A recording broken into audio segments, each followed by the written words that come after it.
ఎప్పుడో వేసిన 40-50 ఏళ్ల కిందట ఉన్న ఈ ఐరన్ పోల్స్ అన్ని ఆల్మోస్ట్ కూలిపోయే ప్రమాదం ఉంది. దయచేసి మేము ఏం కోరుతున్నామంటే మీకు కొత్త సిమెంట్ పోల్స్ హైట్గా ఉన్న పోల్స్ వేసేసి కొత్త వైర్లు వేసేసి ప్రమాదం నుంచి ప్రజల్ని రక్షించామని కోరుతున్నామండి. స్థానిక భాస్కర్ నగర్లో 30 ఏళ్ల నుంచి వేసిన పాత పోల్స్ ఐరన్ పోల్స్ ఉన్నాయి, చాలా డేంజరస్లో ఉన్నాయి. తర్వాత వైర్లు కూడా ఇంటిని ఆనుకొని ఉన్నాయి. ఎవరన్నా చేతులు ముట్టుకున్న యాక్సిడెంట్లు అవుతాయి, ప్రాణాలు కూడా పోయే పరిస్థితి ఉంది. అందుకని ఎస్సీ గారిని కోరేదేమంటే ఈ పోల్స్ మార్చి ఎత్తైన పోల్స్ వేసి ప్రాణాలను రక్షించాలని కోరుతున్నాం. కర్నూలు జిల్లా కేంద్రంలో విద్యుత్ శాఖ వాళ్ళు నిర్లక్ష్యంగా వ్యవహరిస్తూ ఉన్నారు. ఎప్పుడో 30-40 సంవత్సరాల కిందట 50 సంవత్సరాల కిందట వేసినటువంటి కరెంటు పోల్లు ఇప్పటికీ అలాగే ఉన్నాయి.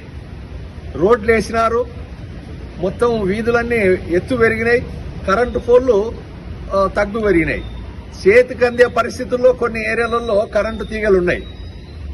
ఉదాహరణకు మన భాస్కర్ నగర్లో కరెంటు తీగలు చూస్తే అసలు ఎప్పుడు ప్రమాదం జరుగుతుందో అని చెప్పి భయంగా ఉంది. ప్రజలు బయటికి రావాలంటే భయపడుతున్నారు. రోడ్డు పైన కూర్చోవాలంటే పిల్లలు, వృద్ధులు, ముసలోళ్ళు భయపడుతూ ఉన్నారు. ఎప్పుడు తీగలు తెగి పడతాయో అని చెప్పి భయపడే పరిస్థితి వచ్చింది.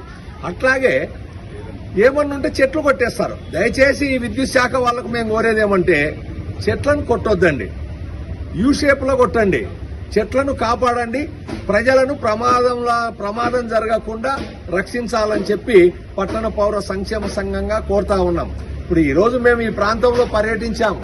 చూస్తే ఎలక్ట్రిసిటీ పోల్ ఎప్పుడో 50 సంవత్సరాల కిందట వేసినది మొత్తం శిథిలమైపోయింది. అప్పుడో ఇప్పుడో పోలు, అది ఇనుప పోలు కింద పడేటట్లుంది. గాలికాలం ప్రారంభమైంది, వర్షకాలం ప్రారంభమైంది. పొరపాటున జరగరాంది ఏదైనా ప్రమాదం జరిగితే మరి ఎవరు ఆ ప్రమాదాన్ని బూడ్చలేము. కాబట్టి అధికారులు వెంటనే స్పందించాలి. పాత పోల్లన్నీ కూడా తొలగించేసి కొత్త పోల్లు వేయాలి, ఎత్తైన పోల్లు వేయాలి. తీగలన్నీ కూడా ఇండ్లకు దగ్గరలో కాకుండా రోడ్డు మీదకి వచ్చేటట్టు కరెంటు తీగలను వహించాలని చెప్పి మేము పట్టణ పౌర సంక్షేమ సంఘంగా కోరుతా ఉన్నాం. నగరం నడిబొడ్డున భాస్కర్ నగర్ ఈ ఏరియాలో చాలా ప్రమాదకరమైన పరిస్థితి. కరెంటు వైర్లు ఇండ్లకు ఆనుకొని ఉన్నటువంటి పరిస్థితి. పైగా ఎప్పుడో ఎంతో కాలం నుంచి వేసినటువంటి ఈ ఐరన్ కరెంట్ పోల్స్ తుప్పుపట్టి ఇప్పుడో అప్పుడో కింద పడి ప్రమాదం జరిగే పరిస్థితి ఉంది, ప్రాణహాని జరిగే పరిస్థితి ఉంది. కాబట్టి ఈ ఇంజనీరింగ్ విభాగం వాళ్ళు, కరెంట్ డిపార్ట్మెంట్ వాళ్ళు వెంటనే స్పందించి ఇక్కడికి వచ్చి చూసి అవి మార్చేసి కొత్త సిమెంట్ పోల్స్ వేసి, పైగా అక్కడక్కడ కరెంటు పోల్స్ కూడా చాలా వీక్ ఉంటాయి, దాన్ని కూడా ప్రధానంగా చూసి వాటి ప్రమాదాన్ని అరికట్టాలని చెప్పి మేము డిమాండ్ చేస్తున్నాం.